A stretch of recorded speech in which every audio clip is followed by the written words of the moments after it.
That was finally a tomorrow from Gears of War 3. Hello everybody and welcome to another episode of Radio Redux. We are continuing our discussion of our own personal GOATs, the greatest of all time, the greatest games of all time. And it is still me, Kevin, alongside Earthart and the two Johns, Shadow Fox and Turbo. And it's Earthart's turn. And it's his number 2 choice. Hey Earthart. What is it? Okay, so my number 2, if you'd have asked me before this year, would have been, hey, you can't play this game because it's only available on older consoles. However, it has recently been re-released, so hooray! And many people might be surprised that it is actually a Nintendo game as well. Yes, the rumours of me hating Nintendo are untrue. But this game in particular is actually the first in the series I ever played. However, I didn't fall in love with it till its first re-release on the Wii. And that is Metroid Prime. Ooh. So, I did play the original Metroid Prime on the GameCube. I didn't buy it, I got lent it by a friend at uni, I believe. And I definitely enjoyed it, enough to I then asked to borrow the second game off him. And then when the third game came out on the Wii, I just bought that with my Wii, I think. So, you know, as my introduction into Metroid, it was a great introduction. But where I really fell in love with the game was the Wii re-release of the trilogy, and the motion controls for the first game just made it one of my favourite games of all time. And that has stuck ever since. Now, the second game is good as well, but I don't think it's quite as strong as the first one. And again, the third one's very good, but there's just something about the first one that it was just right. It kind of had just the right amount of feeling alone, and I'm glad they didn't repeat it too much. I think one of my problems with the second game was it tried to be the first game again, but didn't quite succeed, whereas the third one tried its own thing and did better. If I had to rank them, it would be 1, 3, 2. But the big thing was just the motion controls of the Wii made it. Now, a lot of people will argue it's not a first-person shooter, it's a 3D Metroidvania. Look, you're in a first-person perspective and you're shooting stuff. And yes, the reason I wasn't as big a fan of the GameCube version is because the controls felt weird, because I was used to games like Halo that had very good first-person shooter controls. Damn that Halo! It wasn't just... Well, I mean, granted, what was it? By that time, obviously, Halo incorporated the dual analog stick kind of like camera and movement controls. Yeah, because to be fair, I had played first-person shooters before Halo that were console exclusive. Hello, Time Splitters. That's actually a really good point. That is games like that utilise the two sticks. Yeah. That we've now that just change people. That changes people the way people play games. Yes. I think I know there were some games afterwards that still had a very weird. What was that? I'm trying to remember the first. One of the first FPSs I played. It was a James Bond one that had the left stick as move forward and backwards and rotate, or strafe and look up and down was on the right stick. I think it might have been. It was either Agent Under Fire or Fire something. I think it was Agent Under Fire. It would have been Agent Under Fire, I think, on that based on the time periods. But again, Time Splitters had exactly the same control scheme, because that was just the control scheme people were used to at the time. But yeah, now to be fair, Metroid had a different control scheme altogether. And to be fair, that was partially based on the fact that they were going off a different type of system. But then you come to the Wii version, and okay, it's still not exactly the same, but being able to aim with the Wii remote was just so much nicer, and it made the game so much better. Now, obviously, it's had a recent re-release on the Switch, of which you can actually choose between both the original GameCube controls. You can, in theory, do the Wii controls, but they've also incorporated modern first-person shooter controls. And it's so much better than the GameCube controls. I don't know if Turbo will agree with me on that one. Well, I haven't. Well, it's something that I'm wanting to get in, like play again, because I did pick up the Switch remaster physically to have it ready for when I want to play it, because I did also play the original game on the GameCube many years ago on a loan, and I haven't gone back to it since. And even then, I did feel that the controls were a bit janky and a bit awkward for me, because again, like you, I was playing Halo beforehand. Yeah. Before I played Metroid Prime, so it was a bit alien. Well, to pardon the pun, a bit alien. I mean, there's definitely limitations in it, but as I said, this is the thing: is the Wii version genuinely just brought the controls to a place where it was just like, this now feels amazing. It was a great game beforehand, but it now feels so much better, which in turn makes it such a better game. Now, there are still people who swear by the GameCube version. There are very few people who swear by the Wii version. I know a few people, though, that will say the Wii version is the better one because of the controls. And even I think the main people who would actually swear by those versions are the people who love speedrunning it and breaking the game. They actually vary, oddly enough. Some people there's different bugs in each one, but they're two separate. But I think it's more prominent with the original, specifically the American release. Yeah. Of the original GameCube version, because that was the one that's been highly, in higher regard to the speedrunners, because it has a really, really obvious glitch that allows you to get one of the power-ups way earlier than intended. Oh no, you can do that in the UK version as well. Oh, could you? Yeah, all right. I just heard it a lot from that perspective from a lot of people online. I did that on the Wii version. But in recent releases, particularly that with the remaster version, they've sorted that out now. Yes. So obviously, speedrunners are like, "Oh, this is not fun anymore." It's like, but no, it's again, speedrunners doesn't will have find to be all the things eventually. But yeah, I'm not saying the remaster's bad, not at all. My thoughts of it are in a recent-ish LMC cast. There's a couple of small issues with it. It doesn't ruin the game, but it does mean that the Wii version is still probably my preferred version. Not that I've dug it out for a while. And I do still hope Metroid Prime 2 and 3 come to the Switch, because I want to play those games again. But for me, Metroid Prime has just the perfect balance of this alien world, you're alone, there's enough for you to explore. The backtracking is a bit but they never fix that in the series anyway. But it's got a right balance of weapons, all the beams feel unique, all the visors feel unique and feel like they have a reason to be there. And, Metroid Prime is a genuine threat and enemy, even though you don't discover it till right at the end, essentially. And the Metroids themselves feel threatening as you find them. Until you find the ice beam, and then they become a bit of a joke, until you find the beta ones. And the phase-on stuff is interesting. It gives you a threat. Yeah, it's just... I really love the game. It is worth playing through if you like first-person shooters with a bit more exploration. There is... I've said plenty of times in the past, first-person shooters shouldn't try to make you do fiddly jumps. In fact, I said this on Tuesday when we were doing Black Mesa, I believe. Probably, yeah. Because that game is really not built for platforming challenges. Metroid's a little bit It's built different. for physics challenges. Metroid's a little bit different because it will never ask you to do massively difficult platforming. And the controls are kind of floaty enough where it gives you leeway enough. If you can't do it, you really shouldn't be able to do it. Unless you're a speedrunner. If you can do it, it should be fairly easy to do. But there's so much to discover in the game. There's so many little secrets. The beam missile combinations are all hidden. They're all great.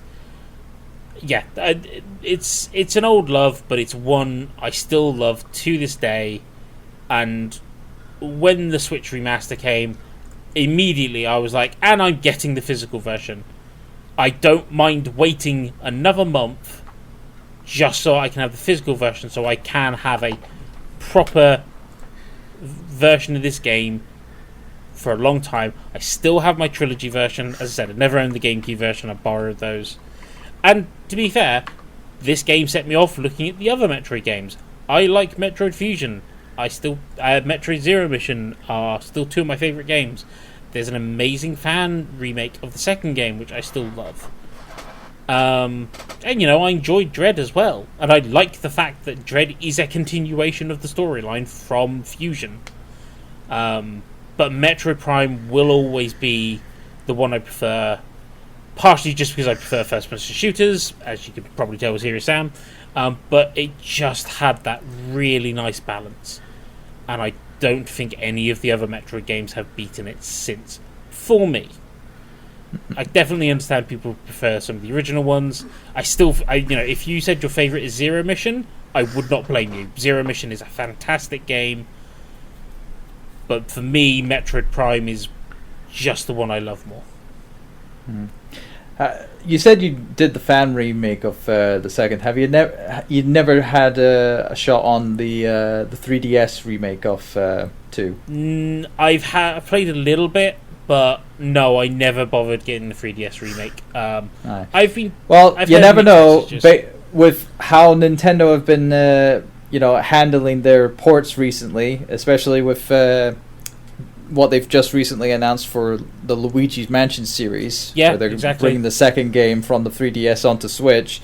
You never know. You might see the second one come of Metroid, the Metroid 2 remake that they did for 3DS to be popping onto the Switch sometime in the future. What's that? Bringing mobile games onto mainstream platforms? That feels like a topic we might have mentioned. Oh, maybe. I might need to add that to the list. I think we're going to see Metroid Prime 2 and 3 remakes before then, if I'm going to be honest. Oh yeah, Prime 2 and 3 remakes, at least if before, or if not, just after release of 4.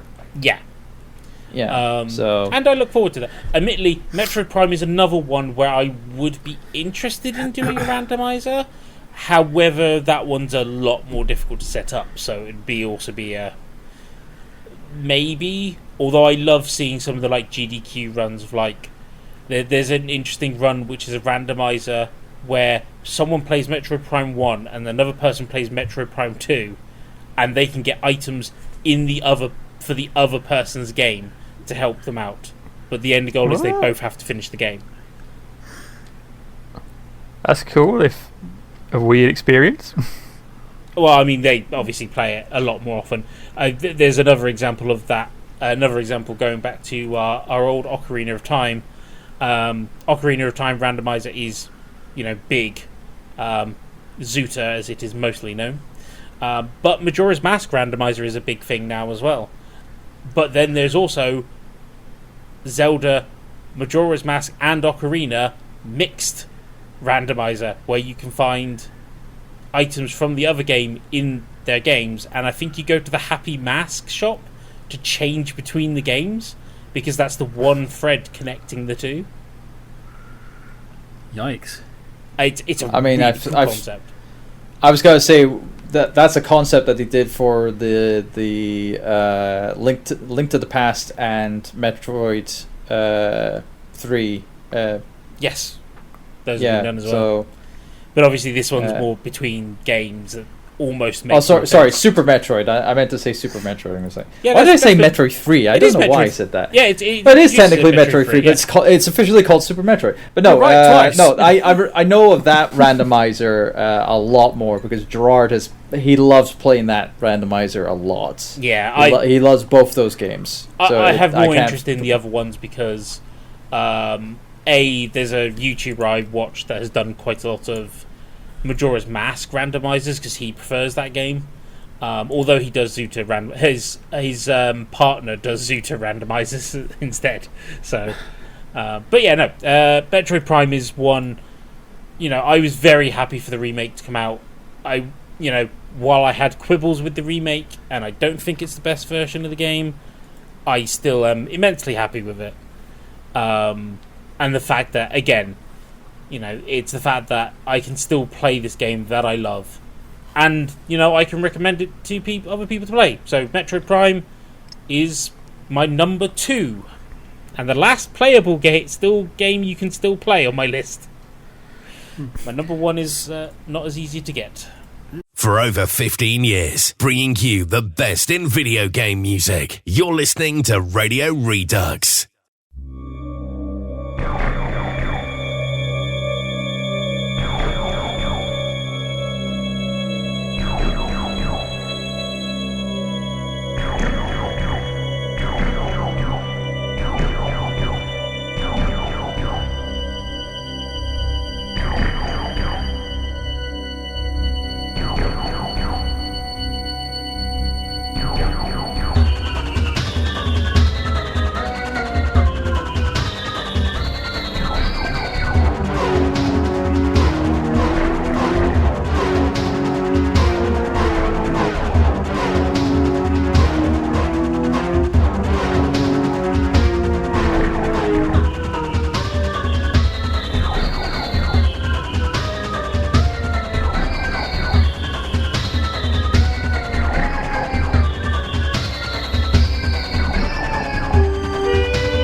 A quick sidebar since we mentioned it, regarding James Bond games. Oh yeah. So the second game I was thinking of wasn't Fire something. It was Nightfire. Yeah, that's what. So I looked that up quickly, and did you know there was a big streak starting with GoldenEye, where there was a James Bond game every year. I actually do remember this because I was quite into the whole James Bond games at that time for some unknown reason. So of course it was all different developers though. Oh yeah, it's all over the place, which is what's really interesting. Because none of the games were similar. They were all extremely different. All over the place. So start with 1997 GoldenEye 007, Bioware. was James Bond 007 on the Game Boy. Tomorrow Never Dies for PlayStation is 1999. I love that one as well. The World Is Not Enough for Nintendo 64 and PlayStation in 2000, along with 007 Racing. Yeah. Oh, wow. Every single game shop, there was one goddamn copy of 007 Racing. It generated the meme of like a super serious kind of like property getting a racing game, kind of like spin-off. Because I remember a game called Matt Hazard who made it make a joke about that. Yeah. 2001, you get The World Is Not Enough on Game Boy Color, as well as Agent Under Fire. 2002, you get James Bond 007 Nightfire, which is the other one that we talked about. 2003, I completely forgot about this one. James Bond 007 Everything or Nothing. I don't remember that one. Completely missed. I vaguely remember that one. Yeah. I I remember the remember the logo, next but I one. remember nothing about the game. Mm-hmm. 2004, you get GoldenEye Rogue Agent. I quite like that one, actually. People hate on that a lot. It's because it wasn't the actual GoldenEye. That's true. It wasn't the GoldenEye. It was a man with a golden eye. And then you got something that was like really stylistically different, which was 2005 and From Russia with Love. Oh yeah, the kind of like game version of the movie from Russia with Love, where they had Sean Connery actually. Yeah, it was Sean Connery on the Sean Connery again. as Developed by then it's EA. 2008 for Quantum of Solace tie-in. 2010 technically had 3 James Bond games.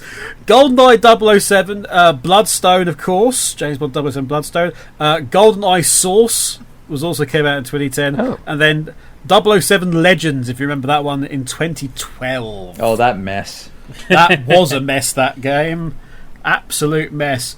But there's just so many like weird ones. But to have such a streak of this like one for a film franchise, that's crazy. James It's Bond just was all over the place. Absolutely James Bond was all everywhere over the for place. that period of time. Yeah. Yeah. It's just so funny because you got obviously it's the Pierce Brosnan era. It's the reboot, if you like. It's the restart of the franchise from the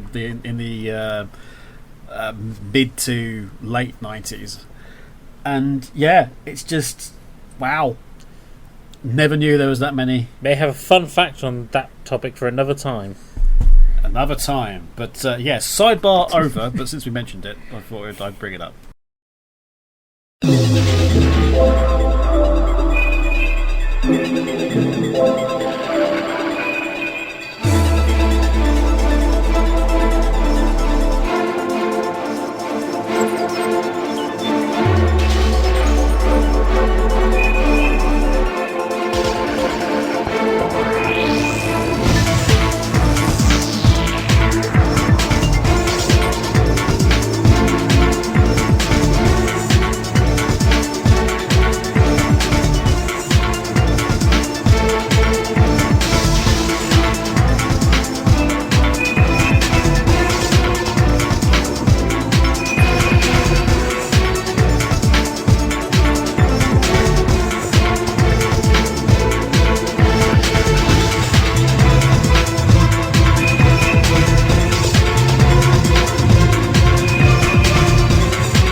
So unless Turbos is a James Bond game.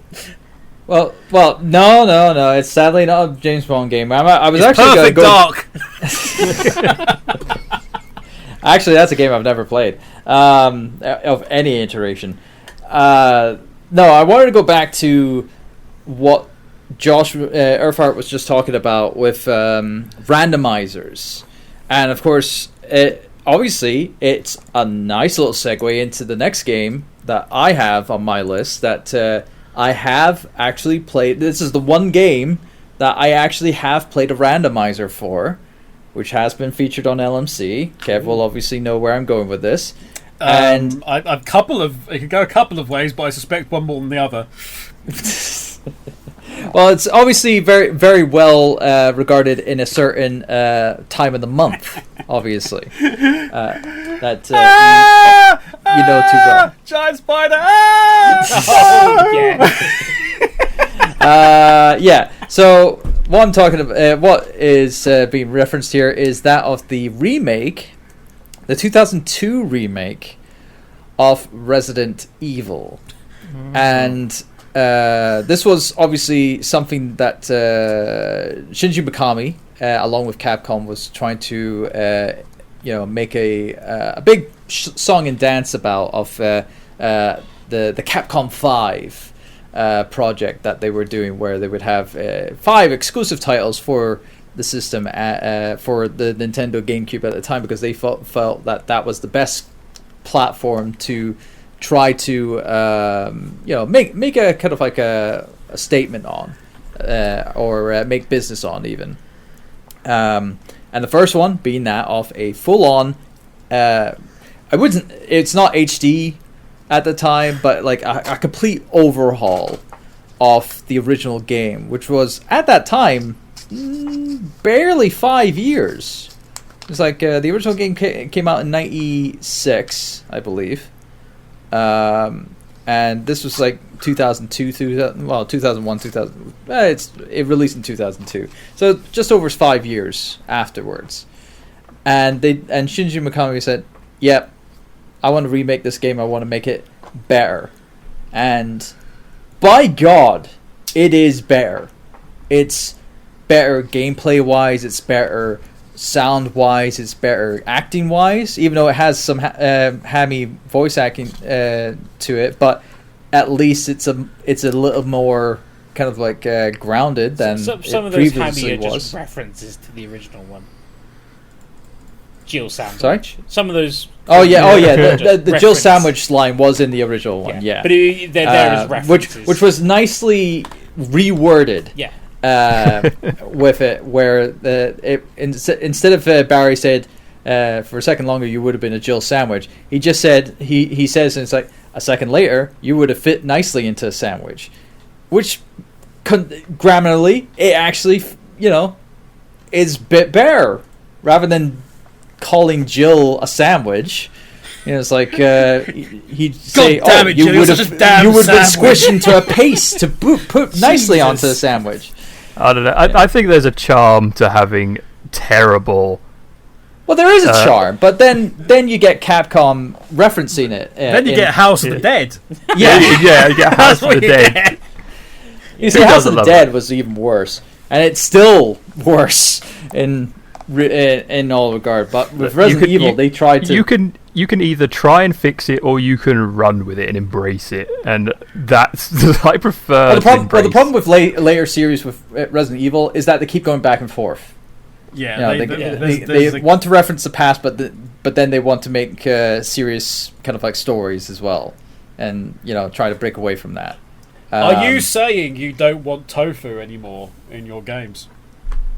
It's not that I don't like tofu, although granted I never unlocked I never unlocked him originally in the original Resident Evil 2, but of course having 5 of the blasted buggers in the remake was annoying, but nonetheless, no, stuff like that wasn't involved in the main story. That's just a side thing. But I'm talking about like the bad acting and the stuff like that. That did hinder the atmosphere of the original game of like, you know, the kind of like the core aspect of horror and surviving the threats that are in the mansion and whatnot, and trying to solve all these puzzles while doing so to find out how to escape it and whatnot. The remake really was it's a night and day situation where it's like you look at the original game and then you look at the remake and it's like frickin' hell, and that's like 5 or 6 years of like time period difference, and you go from that to that.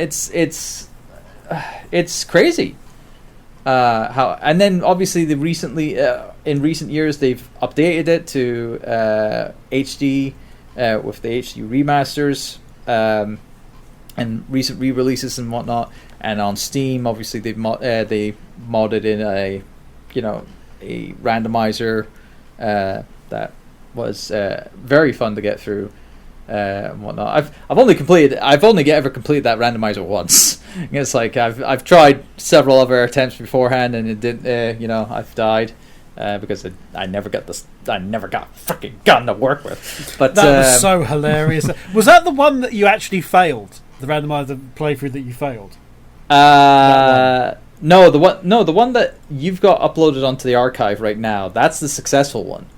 That's the one that I actually. Because I've got one where it fails, but it's that one where you haven't got a gun and you randomly go through the door because the doors are randomized. Yeah. And then you've got the giant spider, and then you run away and you pick another door to escape. And it's just another room of spiders. It goes through to the other room with the spider. Yeah. It's like of all the places in the game to go. All that was in a successful run. It was in a successful run. That craziness. We've got a clip of it. And that was also the same run where I didn't get a gun until half 2 hours later. Yeah, and it was all like the two things you needed was in the same position. The same bit of corridor. And they were like in really, inconspicuous places. There's a clip of it. If you go to the YouTube channel, if you don't want to see the whole thing, but you should do anyway because it gives you an idea. There is a clip of the spider spider situation as part of the TDL clip compilations. But it's just the sheer panic. It's like there's no escape. Yeah, because I had nothing at that time. I had no absolutely weapons. Nothing. No ability to start. All I had was a knife. That's all I had. Yeah, that's all you need, right? Obviously, it never. Against that spider. Not against Black Tiger. You need a gun. Resident Evil Australian mode. I mean, granted, you could do it. Like I've seen people who do knife-only runs in Resident Evil games, especially like the original game and stuff, like the original game and the remake and whatnot. And it is plausible, but I'm not a knife-only guy. I want a gun. Give me a gun. Why have you put that image into my head, Shadow Fox? If you're just going to the bathroom, lifting up the toilet seat, and then out from underneath the bowl comes this giant spider. Oh, don't give our listeners nightmares. Oh, I don't even know where you got that from. What is an Australian mode? Feature, that's what I'm saying. Australian mode. You can't. This is why all Australians take a knife to the toilet with them. Yeah, it's the way you escape. Resident Evil rules, isn't it? I'm gonna take my breath and I'm gonna stick it down the toilet. Yeah. Oh, where's me gun? Damn these gun control laws in this country. Cripe. But no. But it's not only the main game itself being overhauled. There's so many modes added to it. Real Survivor, Invisible Enemy mode, the replaying through it again with a special zombie type that comes that's in the game for the first or for the 2/3 of the playthrough that you go through. Is that the Crimson Heads? No, not the Crimson Heads. That was a new feature as well for it. But I'm talking about like a very special zombie that was thrown in on repeated New Game Plus runs. Yeah, I don't know. That gave a little bit of chance. They were a special zombie that had a bunch of grenades tied to them, and if you shot it once with any weapon whatsoever, you'd be dead. Okay. But no, the real nice thing was the completionist aspect of it, where if you beat invisible mode or visible enemy mode on any difficulty, it didn't have to be the hardest difficulty, but like on any difficulty, you would get a really nice unlock of like a concept gallery of like concept art for and concepts for like different outfits and environments for the game and stuff like that, and a nice message from Shinji Mikami and the rest of the team that worked on the remake. And it was it's stuff like that was like really nice touch to an already amazing remastery of a game that in all case and point was just a laughing stock of a horror game, effectively. I don't know if the original release really was, because it was them trying something very new. It was something that was very new. Yeah, it's just and it did have its fans of like how it incorporated fear and tension in gameplay and stuff like that. But then you got, the acting to kind of like bring it back to silliness. I think people somewhat accepted that at the time, because it was like, oh, well, they probably can't hire real voice actors or something similar. And again, but then they rectified that with the second game, and that's regarded as one of the best, Resident Evil games or survival horror games in history. Yeah, the original second game. They have to get that dollar. Now, obviously, it's like. You got like so many remakes of these classics now. It's like it's hard to say which one is the best one. But in my opinion, I still regard the original remake of the original game as the best in the series, and one of my favorite titles to go through every so often if I ever have the chance to play it again. I obviously I would love to do another randomizer for Turboween again on that and see if I have a better luck with it. But it's such fun. It was fun. 7 p.m. on a Sunday wouldn't be the same without the LMC blog. Tune in for an hour of fun every week to kickstart your Sunday evening with shows from Last Minute Continues Community Archive, as well as brand new episodes premiering on Radio Sega on LMC Cast. Join the crew for fun and laughs as they battle each other for gaming supremacy and discuss their latest entertainment experiences, good and bad. And don't forget the show that started it all. Join Kevin for hot music and hotter topics in brand new episodes of Radio Redux. You don't want to miss it. That's the LMC block every Sunday at 7 p.m. on Radio Sega.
But yeah, Resident Evil Remake. That's the fourth game in my list there.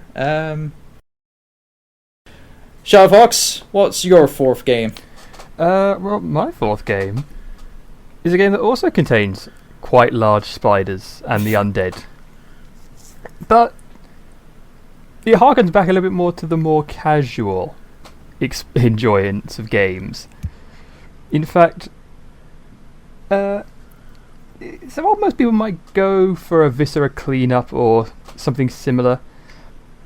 I think one of my classic go-back-tos that's usually somewhere on my mind is Minecraft. Oh, yeah. Which might be a quite odd one again. I have quite a bit of an eclectic taste in games. I will play just about anything. And Minecraft is a game, again, you can kind of turn into anything. I have sat down recently and I have made an entire factory that just makes cake in Minecraft thanks to the abundance of mods. Just a Homer Hell. It's that Homer Hell machine, yeah. Yeah. I mean, it's not far off. So, the situation behind it was Crow was doing magic stuff, and her flowers ate cake, because that is the logical conclusion we get here. Sorry, can you say that whole sentence again? Please say that whole sentence again. Feed me Crow and The explanation, starting with Crow, okay? Yeah. Crow was dealing in magic and needed some cake for her flower to eat. Which is... Of course! Why wouldn't it be? Why wouldn't it? Welcome to Minecraft. So, I've made an entire... With all the mods we've got, I've got an entire factory floor. We've got caged chickens. We've got wheat and sugarcane in cloches and conveyor belts and smashers and... like convection, like one of those ovens that moves things through, like you get in a pizza place. And just this entire area is designed just to make cake. Why? Because why not? Because the goal is whatever you want in Minecraft. Do you want to fight an ender dragon? Well, sure, you can go do that. You can mine down, you can find the diamonds, or maybe you just want to build a giant house and find a mansion to make, and you can do that as well. Whenever I have a mood to be creative, there is something there there is something there that I can do in Minecraft. Like, another one of the ones that I've enjoyed recently is a train mod. You can make trains, and then make the train tracks and have them going around, and you can put little snowplows on the front of them and clear the path and pave everything. It's like, why? Why not?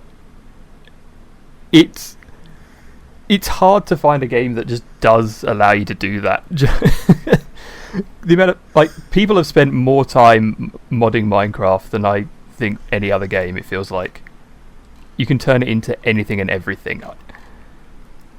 Like, I was speaking about that on the most recent LMC cast. Yeah, it's like we were talking about like games that you do go back to at least once a year. I probably go back to Minecraft 2 to 3 times a year for a month-long binge, all in all. Just throw up a server and have some fun. It's a thing that we've done before as a group, actually. I mean, I've definitely done stuff with you and another gaming group that we used to play Destiny with. Yes. We used to do that. I remember, I think I was trying to make like a underground layer with lava falls or something. Yeah, I mean, that's something you can do. We had, if I remember rightly, I think Jay and Soof had a server at one point. They did have on a couple of occasions they've had servers where, because that's the only time I've ever played Minecraft is on that server. Yeah. Which just ended as most Minecraft servers do, with somebody messing up your stuff and then you digging a tunnel under their house and then setting a bunch of explosives there. That was exactly how it ended. It's like you come back one day, your perfectly crafted building, which is simple and fine, is on fire. I think I have a guess responsible who for might this? have done that. Who is responsible for this? Well, No one's saying anything, but it's definitely Jay. I think in one of the other servers we were in, I made like a 50-foot tall pixel Earthy out of wool just because I could. Yeah, I mean that's it. Like the amount of pixel art people have made in Minecraft as well. It's versatile. Versatility is fun. Earth just. I think you just sort of hit the nail on the head there. Because you can. Yeah, because you can. People have built working computers in Minecraft because they can. I have seen some of they'll make like music machines where it's like all the note blocks and they'll link them up and they'll just have this continuous stream going and they'll play God knows what song on there, like fucking Neon Genesis opening on Minecraft note blocks because, as you said, you can. I mean, is there anyone out there who doesn't know what Minecraft is? Probably some very young kids, but I don't know. Was it the one time we went to I went to an internet, well, not an internet cafe. It was a gaming room. It was in London with a few other people, and you got all the old guys on there and like the racing machines, like on console, and you got all the young kids there on the Minecraft. Although it's probably Roblox now, isn't it? all the young kids on the Minecraft. Even when you go to stuff like Insomnia, there is still a massive Minecraft area. Still, yeah. You could just sell it, but on the basis of you can come here and play Minecraft and Fortnite. Yeah, pretty much. Even now, and you could get a very decent showing of people. I can't remember. We had a YouTube celebrity come round and say hello to us. It's gonna bug me. We were showing something off at an Insomnia, and they came, this is for us because our kids have been playing Fortnite all day, and I don't understand why they wanted to come to Insomnia to play Fortnite when they could just have played it at home. It's to play. Yeah. It's to play it around other people, isn't it? I guess it's to show off. Yeah, it's to dunk on them. To show off. Just to show off. But no, Minecraft. The fact that Minecraft is still going and still getting updates proves, how much that game has. It's another one of those games that have had a lasting impact. Oh yeah, again, I'm trying to remember. It's because of that simple appeal, like that simple design and infrastructure. It's a game that you could constantly kind of like build upon for years and years and years, and it's obviously been a factor of that. Yeah, they've got the two different versions as well because they've got the Java edition, which is the original edition, which has what everyone's modding for on PC. But then you've got that Bedrock edition, which is on the consoles, which has those packs. It has the Sonic packs, the Mario packs, the Marvel packs or whatever, which again actually change how the game works as well. I think the Sonic pack actually gave you a spin dash ability. Yeah, I believe it did. Like Yeah, there was some other bells and whistles that came with it.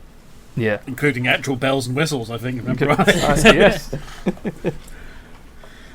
Like I say, it's a versatile game, and I think it's actually the newest one on my list technically with its release, but. It does go through cycles of popularity. There's usually something, and then everyone gets into it again. All the creators get into it again. Yeah. It usually comes to because I know in the modding scene, it's like there'll be a popular version that people will make mods for, and then because sometimes the updates will like change too much, and it's like, well, we can't really port it without doing a bunch of changes, so we're just going to stick with this version, and then everyone will eventually agree this is the version we're all going to build for again. It's usually when you get a major development. Like there's one YouTuber I watch, and one of the things he's been doing recently is creating custom emotes for the games that lets you like do like actions and stuff to create stuff for the people he plays with on his own server. Yeah. Minecraft servers are big thing. Minecraft SMPs, that's what they're called, server multiplayers, which I really dislike. It doesn't feel right in the mouth. But yes, I would say that again, a big game that stuck with me for as long as I've had it. So yeah, absolutely a favourite.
never miss a show. Subscribe to Radio Redux now on Apple, Spotify, Google, Amazon, and all major podcast platforms.